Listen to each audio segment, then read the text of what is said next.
చేసి ఉద్దేశం ఉందా లేదు తెలియదు కానీ వాళ్ళు ఒప్పుకోరు. వాళ్ళు టీడీపీ వేరే అభిమానులు వెళ్తే ఈ నేను పార్టీకి అంటుంది అదే. వెళ్ళిపోవాలి. అప్పుడు ఉట్టి తెలుగుదేశం తరపున పోటీ చేయండి, బీజేపీ తరపున పోటీ చేయండి, జనసేన చేయండి, లేకపోతే జనసేన బీజేపీ కలిసి పోటీ చేసుకోండి. ఈ గొడవే ఉండదు. ఉమ్, ఎవరు గెలకమన్నారు? మీ అంతటి మీరు గెలికి మళ్ళీ ఆడు పనికిరాడు ఈడు పనికిరాడు అని మీరు ఎట్లా ముగ్గురు కలిసాక కూడా పనికిరారు అన్నప్పుడు ఇంకెందుకు మరి మీరు? ఉమ్, ఇప్పుడు మూడు శక్తులు కలిసాక ఉమ్, ఈ మూడు శక్తులు ఈ నియోజకవర్గాలు పనిచేయమన్నప్పుడు పొత్తెందుకు ఇంకా?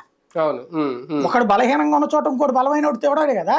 ఉమ్, నిడదవోళ్ళు కందులు దుర్గేష్కి ఏం తెలుసని అదే కదా. పంపించి మరి అతను గెలిపిస్తామంటున్నారు కదా. ఉమ్, పిఠాపురంలో పవన్ కళ్యాణ్కి ఏముందని ఉమ్, ఇంతకుముందు ఎన్ని ఓట్లు వచ్చినాయి, గెలిపిస్తామంటున్నారు కదా. ఉమ్, అంటే వాళ్ళ దగ్గర డబ్బు ఉందనినో పలుకుబడి ఉందనో ఉమ్. ఏం సామాన్యుడు పనికిరా. అంటే ఇక్కడ అదే టీడీపీ జనసేన మధ్యలో ఉన్న మంచి అండర్స్టాండింగ్ టీడీపీ బీజేపీ మధ్య కనిపించట్లేదు. నేను అనేది లేదు, ముగ్గురు ఒకటే. ఉంటది. పురంధేశ్వరకు ఉన్నది, సుజనా చౌదరికి ఉన్నది, సీఎం రమేష్ వాళ్ళకు ఉంది. సత్యాకు ఉన్నది, ఉమ్, ఇతనికి ఒక్కడికే ఎందుకు ఉండదు అంటున్నా నేను. అదే. ఉమ్, ఉండాలి, ఉమ్, ఉండేలా చేసుకోవాలి. ఉమ్, ఉమ్, నీ ఒక్కళ్ళ కోసం కాదు కదా పార్టీ, అవును. వాళ్ళు ఉమ్.